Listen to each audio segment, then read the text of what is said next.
یہ آخری حدیث ہے کہ سب سے زیادہ محبت رسول کریم سے کرنی ہے، یہ حضرت انس بن مالک سے ہوئی، اور اب جو اگلی حدیث آ رہی ہے یہ بھی حضرت انس بن مالک اس کی روایت کرنے والی ہے، بیان کرنے والی۔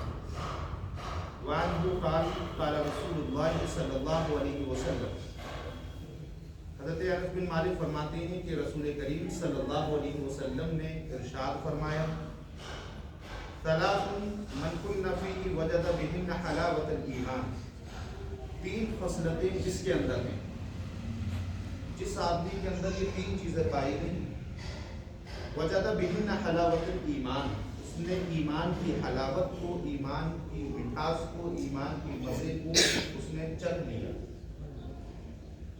کتنی چیزیں؟ تین چیزیں۔ فرمایا پہلی چیز ہے من کان اللہ ورسولہ، کہ جس نے اللہ اور اس کے رسول سے محبت کی، احب الیہ ما سواہما، تمام چیزوں سے زیادہ اللہ اور اس کے رسول سے محبت کی۔ پہلی چیز کہ جس نے دنیا کی ہر چیز، کائنات کی ہر چیز، اولاد، بیوی، بچے، ماں باپ، رشتہ دار، دوست و احباب، ان تمام سے زیادہ، سب سے زیادہ جس نے محبت کی اللہ اور اس کے رسول سے، اس نے ایمان کی مٹھاس کو پا لیا، ایمان کی مٹھاس کو پا لیا۔ دوسری فرمایا کہ ومن کان احب عبدا لا يحبه الا للہ، کہ وہ انسان کی جو کسی بندے سے محبت کرتا ہے تو صرف اللہ کی وجہ سے محبت کرتا ہے۔ بیوی سے محبت اللہ کی وجہ سے کہ اس کے رسول نے حکم دیا ہے کہ بیوی کے ساتھ اس نے سلوک کیا جائے۔ ماں باپ سے محبت صرف اللہ کے خاطر کہ اللہ نے کہا ہے کہ ان کے ساتھ اس نے سلوک سے پیش آیا ہے۔ بچوں سے شفقت کیوں؟ کیونکہ رسول کریم صلی اللہ علیہ وسلم کا طریقہ کہ وہ بچوں سے شفقت کے ساتھ پیش آیا کرتے ہیں۔ تو جس سے بھی محبت ہو، دنیا کی کوئی چیز، جس کسی چیز سے بھی اگر محبت ہے تو وہ اللہ کی خاطر محبت ہونی چاہیے، اللہ کی وجہ سے محبت۔ کسی چیز سے نفرت ہے تو اللہ کی وجہ سے کسی چیز سے نفرت ہونی چاہیے۔ شراب سے نفرت اللہ کے خاطر، جوئے سے نفرت اللہ کے خاطر، غیر محرم کو دیکھنے سے نفرت صرف اللہ کے خاطر۔ جس نے محبت کی کسی بندے سے اللہ کے خاطر، اس نے ایمان کے حصے کو، ایمان کے مزے کو، ایمان کے ذائقے کو پا لیا۔ اور آگے فرمایا وَمَن يَكْرَهُ أَن يَعُودَ فِي الْكُفْرِ، کہ وہ کفر میں لوٹنے کو برا سمجھے، اس چیز پر رَاغَ أَنْ أَنْكَرُ، کہ اس کے بعد کہ اللہ نے اس کو ہدایت دی ہے کفر کو میں لوٹنے کو، ایمان سے نکلنے کو، ایمان سے اپنے ایمان کو بیچنے کو، اپنے ایمان کو چھوڑ دینے کو کراہیت محسوس کرے، اور جو ہے آگ میں کود جانے سے، آگ میں ڈالے جانے سے زیادہ اس چیز کو پسند کرے کہ وہ کفر کو اختیار کر لے۔ اس نے ایمان کی حلاوت کو، ایمان کی مٹھاس کو پا لیا۔ اب اپنا جائزہ لیجیے، اس حدیث کے اندر تین چیزیں ہیں۔ ہم کسی سے، اللہ اور اس کے رسول سے سب سے زیادہ محبت کرتے ہیں، ٹھیک ہے، اللہ کے خاطر محبت کرتے ہیں کسی سے یا نہیں؟ اگر کرتے ہیں تو ایمان کی مٹھاس کو پائیں، نہیں کرتے ہیں تو پھر ایمان کا بھی ذائقہ نہیں چکھا۔ اور کفر میں جانے کو بیکار اور گرا ہوا اور کراہیت محسوس کرتے ہیں اس چیز سے یا نہیں؟ یقیناً مومن وہی ہے کہ جو کفر میں جانے کو، آگ میں کود جانے سے گرا سمجھے، آگ میں کود جانے کو بہتر سمجھے کفر میں جانے سے۔ کیوں؟ کیونکہ اس کے لیے صرف دنیا کی آگ اس کو جلائے گی، لیکن کفر میں اگر چلا گیا تو پھر ہمیشہ ہمیشہ آخرت کی آگ اس کو جلائے گی۔ یہ تین چیزیں جس کے اندر پائی گئی، اس نے ایمان کی مٹھاس کو پا لیا۔ اب یہ دیکھیے کہ رسول کریم صلی اللہ علیہ وسلم جسمانی طبیب بھی ہیں، ڈاکٹر، اور روحانی طبیب بھی۔ آپ دیکھیں کہ جسمانی غذائیں ہوتی ہیں کچھ، بھائی گوشت ہے یہ جسمانی غذا، سبزیاں ہیں جسمانی غذا ہے، ان کا مزہ بھی الگ الگ ہے، ہر چیز کا ذائقہ الگ ہے۔ مرغے کا ذائقہ الگ، سبزی کا ذائقہ الگ، بھنڈی کا ذائقہ الگ، ان تمام چیزوں کا ذائقہ الگ ہے۔ اسی طریقے سے ایک جسمانی غذا ہوتی ہے، اس کے ساتھ ساتھ ایک روحانی غذا ہوتی ہے۔ روح ایک ہے اور ایک ہے جسم۔ تو روحانی غذا کیا ہے؟ اعمال صالحہ، نیک اعمال۔ اب انسان ان چیزوں کو پائے کہ جس سے اس کی ایمان کو، اس کی روح کو طاقت پہنچے، اس کی روح قوت میں آئے، اس کی روح کو جو ہے طاقت ملے، اس چیزوں کو پکڑے جس سے اس کی روح مضبوط ہو جائے، اللہ کے سامنے جو ہے اس کی سامنے قیامت کے دن کھڑے ہونے کی صلاحیت رکھ پائے۔ ایسی روح جس طریقے سے جسمانی غذائیں ہوتی ہیں ان کے فائدے بھی ہوتے ہیں الگ، اسی طریقے سے روحانی غذائیں ہیں، ان کے الگ الگ فائدے ہیں۔ اعمال کے اندر الگ الگ عمل ہیں، ان کے الگ الگ فائدے ہیں۔ تو اسی طریقے سے جو ہے ایک انسان جو ہے ڈاکٹر کی تلاش میں ہوتا ہے کہ ہمیں ڈاکٹر مل جائے اور ہم اپنا علاج کرا دیں۔ ہمارے جسم میں ہمارے ہاتھ ٹوٹ گیا، فریکچر ہو گیا، اب اس کو جو ہے ہم پلسٹر کرا دیں، یہ کوئی بھی چیز جس طریقے سے اس کی جو ہے صحیح ہو جائے۔ اسی طریقے سے جب ہمارا دل مردہ ہو جائے، روح مردہ ہو جائے، تو ہمیں چاہیے کہ ہم اپنے روح کا بھی علاج کریں۔ روح کا علاج کیا ہے؟ اللہ کا ذکر ہے۔ روح کا علاج نمازیں ہیں، روزے ہیں، نیک اعمال ہیں، حسن سلوک ہے، محبت ہے، یہ تمام چیزیں روحانی غذائیں ہیں، ان سے جو ہے روح مضبوط ہوتی ہے۔ آپ دیکھیے کبھی ٹھنڈے پانی سے آپ وضو کر کے آئیے، نماز پڑھیے، شروع میں تو آپ کو لگے گی ٹھنڈ اور جو ہے الگ محسوس ہوگا کہ یار کہاں کر رہا ہوں، لیکن جب آپ نماز پڑھ کے ہٹیں گے اس کے بعد میں جو آپ کی روح کو طاقت ملے گی اور جو قوت ملے گی، ایک الگ ہی محسوس ہوتا ہے کہ ہاں بھائی میں نے جو ہے اچھا کیا کہ نماز میں نے ادا پڑھ لی۔ تھوڑی سی جو ہے کراہیت کی وجہ سے، تھوڑی سی سستی کی وجہ سے اگر چھوڑ دیتا تو بڑا برا ہوتا۔ طاقت مل گئی، غذا اس کو مل گئی نماز۔ تو یہ اعمال صالحہ جو ہے وہ روح کو مضبوط کرنے کی غذائیں ہیں۔ اسی طریقے سے جو ہے دیکھا جائے تو اور بھی چیزیں ہیں۔ آپ دیکھیے کہ حدیث پاک میں الگ الگ جو ہے اعمال صالحہ کے بارے میں بتایا، اور ہر چیز کا الگ الگ جو ہے مزہ ہے۔ کسی اعمال کا الگ مزہ ہے، کسی غریب کی آپ مدد کر دیں اس کے بعد میں آپ کو لذت الگ ملے گی، کسی نماز پڑھیں گے اس کی لذت الگ ہوگی، روزہ رکھیں گے اس کی، ہر عمل کا الگ الگ مزہ ہے۔ تو ہر عمل کا جو ہے مزہ انسان کو چکھنا چاہیے، اس کا ذائقہ چکھنا چاہیے۔ پہلی حدیث یہ ہو گئی۔ اب دوسری حدیث ہے حضرت عباس جو نبی کریم صلی اللہ علیہ وسلم کے سگے چچا ہیں، ان کی عمر تقریباً 82 سال ہوئی تھی، اور 32 ہجری کے اندر نبی کریم صلی اللہ علیہ وسلم کے پردہ فرمانے کے تقریباً 20 سال کے بعد میں انتقال ہوا تھا۔ اور جو ہے جنگ بدر میں ان کو قید کر کے لایا گیا تھا کفار کے ساتھ۔ اس وقت ایمان قبول نہیں کیا تھا۔ ایمان لانے کی وجہ خود بیان فرماتے ہیں کہ میں ایمان کو لے کر آیا۔ صحابہ نے پوچھا آپ ایمان کو لے کر آئے، کون سی چیز آپ نے دیکھی؟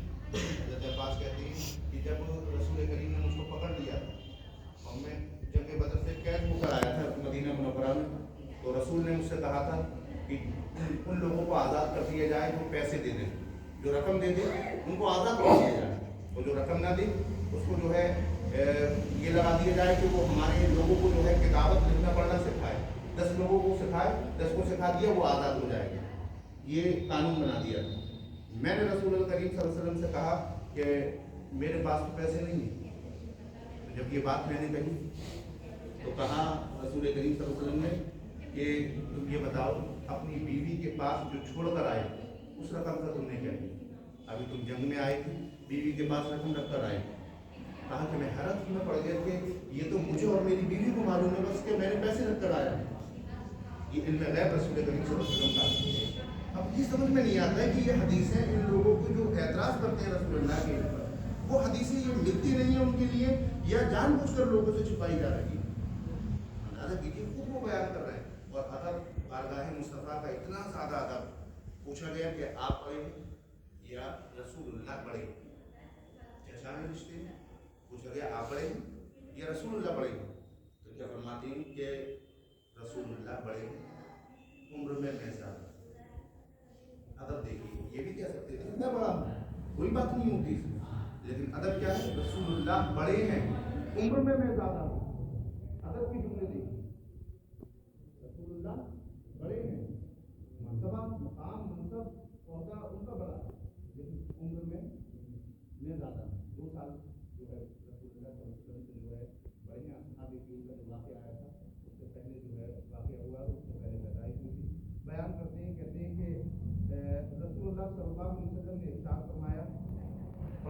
ذاکا طعم الایمان، کہ ایمان کے ذائقوں کو چکھ لیا. کس نے چکھ لیا؟ من رضی باللہ، کہ جو اللہ پر راضی ہو گیا. کس بات پر؟ ربن، اللہ کے رب ہونے پر راضی ہو گیا. اس نے ایمان کے ذائقے کو چکھ لیا. وبالاسلام دینا، اور اسلام کو دین مان کر جو ہے اس نے دین ہونے پر جو ہے راضی ہو گیا. وبی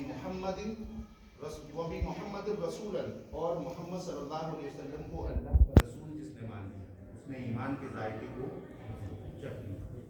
اب اللہ کو رب ماننے کا مطلب جو اللہ نے احکامات نازل فرمائے، جو باتیں بیان فرمائیں، اور جو قضاء و قدر ہے، جو بھی اچھی بری تقدیر ہے، اس بات پر راضی ہو جائے بندہ کہ جو بھی ہے اللہ کی طرف سے. صحت ہے اللہ کی طرف سے، بیماری ہے اللہ کی طرف سے، اولاد ہے اللہ کی طرف سے، انتقال ہو گیا اللہ کی طرف سے.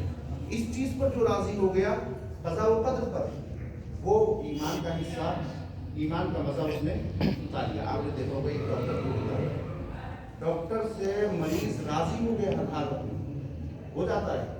ڈاکٹر آپریشن کرے تب بھی راضی، پیٹ میں کسی کی پتھری ہے، اب ڈاکٹر نے کہا کہ آپریشن ہوگا، مریض راضی ہے. ڈاکٹر نے کڑوی دوائی پلائی، مریض راضی ہے. میٹھی پلا دی تب بھی راضی ہے. ہر حالت میں ڈاکٹر سے راضی ہے، وہ کسی بھی حالت میں رہے. اسی طریقے سے اللہ سے راضی ہونا ہر حالت میں، چاہے وہ غم میں رکھے، چاہے وہ صحت و عافیت میں رکھے، کسی بھی حالت میں رکھے، بیماری میں رکھے، کسی میں بھی رکھے، ہر حالت میں اللہ سے راضی ہونا. وبالاسلام دین، اور اسلام سے راضی ہونا. اس کا مطلب یہ ہے جو احکام شریعت ہے اس میں کوئی چون چرا نہ کی جائے کہ یہ ایسا کیوں ہو گیا، ایسا نہیں ہونا چاہیے تھا، یہ جو ہے اسلام کے اندر غلط. یہ بعض اوقات کو کفر تک پہنچ جاتی ہے بات. جو احکام شریعت کے اندر ہیں، اسلام کے اندر ہیں، انہیں ماننا، ان پر ایمان رکھنا، اس چیز پر راضی ہونا. اور محمد صلی اللہ علیہ وسلم کے آخری نبی ہونے پر راضی ہو گیا کہ اللہ کے رسول سچے ہیں، ان پر قرآن نازل کیا گیا، اور ان سے جو ہے محبت، طبعی محبت، جیسے والدین کے لیے جو ہے اولاد کے ساتھ ہوتی ہے اور اولاد کو والدین کے ساتھ ہوتی ہے، کوئی اس میں عقل اور کوئی مزہ نہیں، صرف طبعی محبت رسول کریم صلی اللہ علیہ وسلم سے. اور جن چیزوں کو رسول کریم سے نسبت ہے، جن چیزوں کو رسول سے نسبت ہے، ان چیزوں سے محبت. حسنین قرینین سے محبت کیونکہ رسول کے نواسے، مدینے سے محبت کیونکہ رسول کا شہر ہے، مکہ سے محبت رسول پیدا ہوئے ہیں. جن چیزوں کو رسول سے نسبت ہو گئی، ایک مسلمان ہے، رسول کا امتی ہے، اس وجہ سے ہم اس سے محبت کرتے ہیں. تو یہ ہے محمد صلی اللہ علیہ وسلم کے رسول ہونے پر راضی ہونے کا مطلب. اگلی حدیث ہے کہ حضرت ابو ہریرہ سے، وعن ابی ہریرہ رضی اللہ عنہ قال قال رسول اللہ صلی اللہ علیہ وسلم والذی نفس محمد بیدہ، اللہ کے رسول صلی اللہ علیہ وسلم نے ارشاد فرمایا، قسم ہے اس ذات کی جس کے قبضہ قدرت میں مجھ محمد کی جان ہے. قسم یاد کی، کیا کہا؟ قسم ہے اس ذات کی جس کے قبضہ قدرت میں مجھ محمد کی جان ہے. فرمایا کہ لا يسمع بی احد من هذه الامہ، اس امت میں سے، امت دعوت میں آتے دو طرح کی امتیں، یہ جو ہے تھوڑی یہ بھی باتیں یاد رکھیں، ایک امت اجابت ہوتی ہے اور ایک امت دعوت ہوتی ہے. جس نے اسلام قبول کر لیا وہ امت اجابت میں آ گیا. اجابت کا مطلب ہوتا ہے قبول کرنے والا، اور ایک ہوتی ہے امت دعوت کہ اس پر پیغام پہنچانا، پیغام پہنچ جائے. اور امت دعوت کے اندر تمام انسان آ گئے، امت اجابت کے اندر صرف مسلمان آ گئے. تو یہاں پر امت دعوت مراد جن کو پیغام پہنچانا، یہودی، نصرانی، مشرکین، سب اس میں.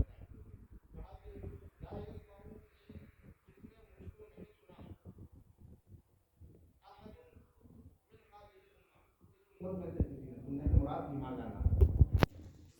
اس امت میں سے مجھ کو سنا کسی نے، اور سننے کے بعد میں جو ہے وہ یہودی ہے یا نصرانی ہے، ثم یموت، اور پھر اسی حالت میں مر گیا، یہودی اور نصرانی ہونے کی حالت میں ہی اس دنیا سے چلا گیا، مر گیا.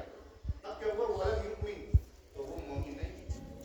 یہودی اور عیسائی جس نے میرے پیغام کو سنا، میری بات کو سنا کہ میں آخری نبی بن کر آیا، اس کے باوجود میرے اوپر ایمان نہیں لے کر آیا، اور اسی حالت میں یہودی اور نصرانی کی حالت میں مر گیا، ایمان نہیں لایا، تو وہ مسلمان نہیں ہے. مسلمان